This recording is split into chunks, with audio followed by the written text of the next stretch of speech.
Yo, what's shaking, people of Earth? Welcome back. I'm your boy, Nikki.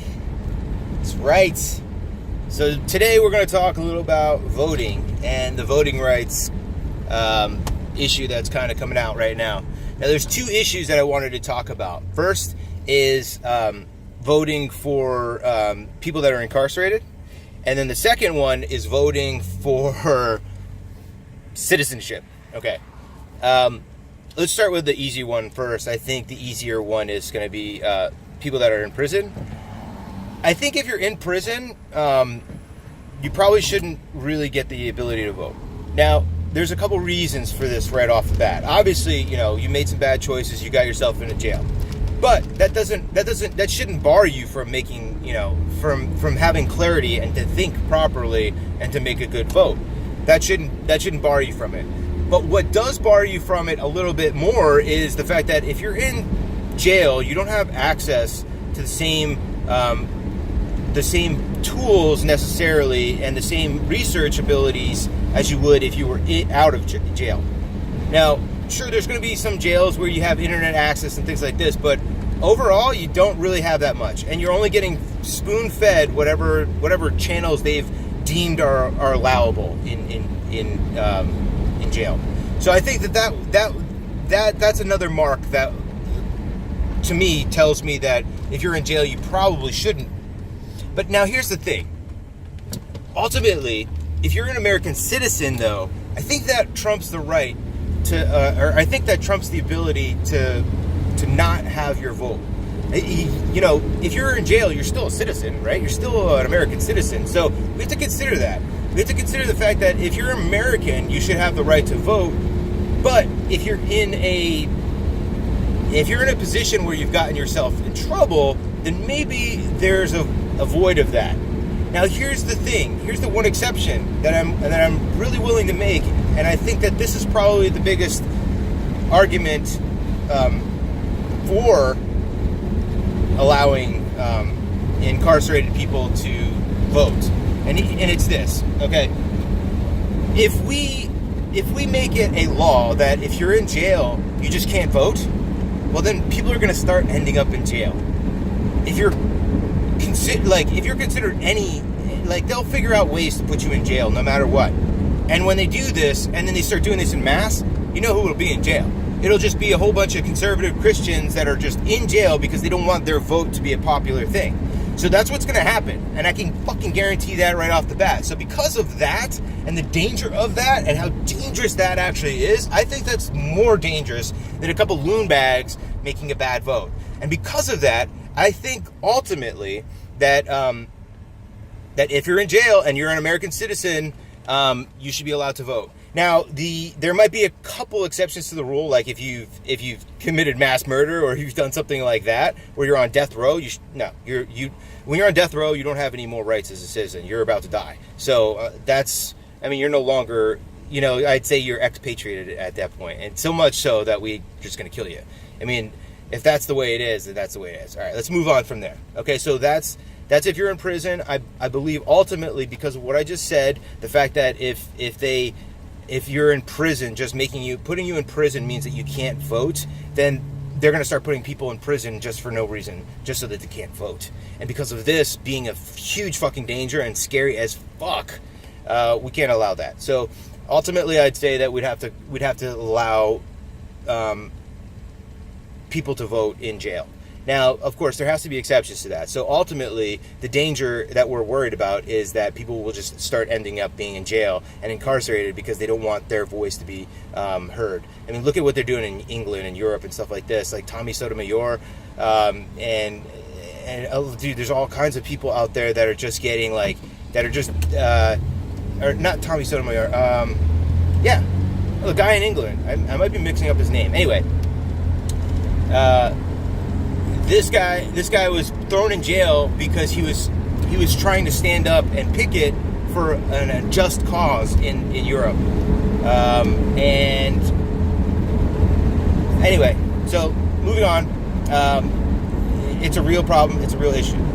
Now, the next one would be if you're an American citizen. Now, this one is a non-negotiable thing. If you're not an American citizen, you can't vote. It's just the way it is. I don't care if you live here. I don't care if you've lived here for a long time. If you're not an American citizen, you're not part of our political system. And thus you cannot be part of you can't be part of the vote. It's just not how it works. And I'm sorry if you disagree with that, but I don't understand how anybody could see it any other way. Like, I'm just going to start filling out ballots for Japan? No, that's not going to get accepted. I'm going to start filling out ballots for Brexit? Like, no, I'm an American citizen. How do I have anything to do with the politics or the political system in that country? I have nothing to do with it, and nor do I really ultimately care. What I care about is my laws in my country, and I'm gonna talk about it because that's my right as a fucking citizen, okay, of this country. I don't have rights. I don't have citizenship rights if I'm not a citizen. This is not hard to understand. There's nothing controversial about what I'm saying here. Look, you can go to Japan right now, and if they let you in, that would be one step. And then the second thing was, do you think they'll let you live there? Do you think you'll be part of their society? And even if you get somehow the ability or status to live there long term, do you think that you're going to get a chance to vote in their political system? Zip, zero, absolutely not. So why is it okay for Japan to do that? Why is it okay for other countries around the world to do that? They're all westernized cultures. They all have the same kind of mentality as us for the most part, except for the fact that's different. What's different about Japan is that they're very patriotic, and they don't mix with other people because they want to keep their very small race intact. Now they could homogenize that and just start bringing in Chinese people, but then they'll be half Chinese and half Japan. And Japan's not that big of a country. It's not. I mean, you're talking about tens of millions of citizens. That's it. There's not much more. It's not. They're not looking in. They're not in the hundreds of millions of people. They're not in the billions. They're not. They're not a big fucking culture. And because of that, they're even more protected. It's like a protective status, like preservation status. It's also like, the koala bears or the white rhino is going extinct. What do we have to do? Well, we have to save it. We're not going to mix it with a bear. We're not going to mix its DNA with like a different kind of rhino or a different kind of species so that we can just extend its life. That's not how it works. We're trying to prevent the rhinos from going extinct in the first place, right? It's just a loose example, guys. But what I'm saying is the same thing is true if you extrapolate it onto human life. Look, we have our culture, American culture, okay? That's the only thing that really matters. We've already given up our claim to just being a white culture. We've already given up our claim to it being just a, one or a homogenous culture. What we've done instead is said, you know what? We create a country here. This country is the last and best hope for everyone, no matter who you are, what class or what race or what religion, to all come together and have a place that we can live somewhat harmonious. And it's been pretty damn fucking good because, look, the only calluses that I have on my hands are from riding a bike and from working out at the gym. Not from cutting wood, not from shooting arrows and killing my food, and not from, any of that stuff, right?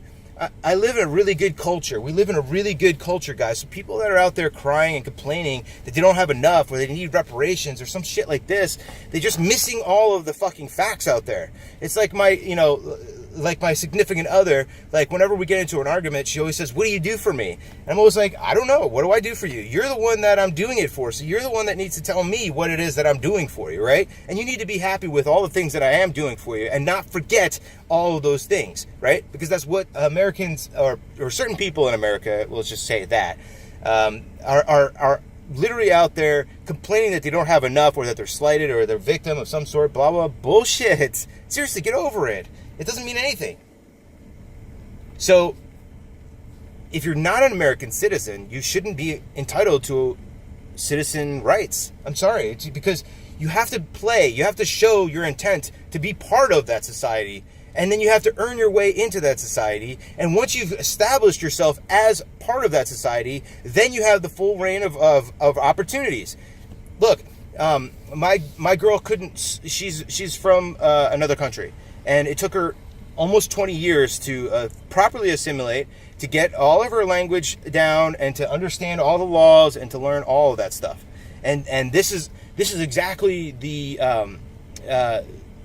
thing that makes this situation stronger, is that people that are coming from all over the world, they're learning about our culture, and they're embracing it, and they're being part of it, and they're including themselves and their families, and they're getting ready to change over to our rules and our regulations and all the things that we decided are the best for our lifestyle. Okay, if you're coming from a different place and you're not in the same category, if you don't want that, if you don't want those ideals that are already set in place, then don't even bother coming. And you definitely shouldn't have any vote or handouts or any of the government assistance or programs that we have available. Sorry, you can't get Medicaid. You can't get Social Security. You can't get all the stuff that is for our American citizen, because the American citizen is paying their taxes. The American citizen is assimilated to the way of life. The American citizen is following the laws and the rules and the regulations that are set before them. And they've also they've embraced that. That's important. That is exactly what America stands for. That's the American dream, is to know that I'm going to be free and to do whatever I want and live the way I want. But I have to play along with the rest of the society. I have to be in it to win it, so to speak, and we have to do this together. And when you come to America, you say to yourself, you know what? I know there's people from all over the world, and I know it's going to be a little weird. It's going to be interesting because there's going to be all kinds of different people and different ideas. But at the end of the day, the only thing that keeps us together, unified as an America, is the fact that we all play on the same spectrum. And if you're not willing to play on that spectrum, then you don't have access to that spectrum. That's basically where I'm going with this. So, all right. So to summarize, I'd say that if you're in jail with certain restrictions, you should be able to vote. And if you're not a citizen, you don't have any right to vote. And also, I don't know why I have to say this, but if you're dead, you can't vote. Sorry. That needs to be established. I mean, all these things need to be established, because there's a lot of people that are dead and they still vote. It's strange. But they all vote Democrat too, so that's even stranger. But I digress. Let's leave it there for today, guys. I know there's a couple heavy topics in there. So let's see you in the comments section. Let's have a conversation about it, and I'll talk to you soon. That being said, love you, and share me, like me, sub.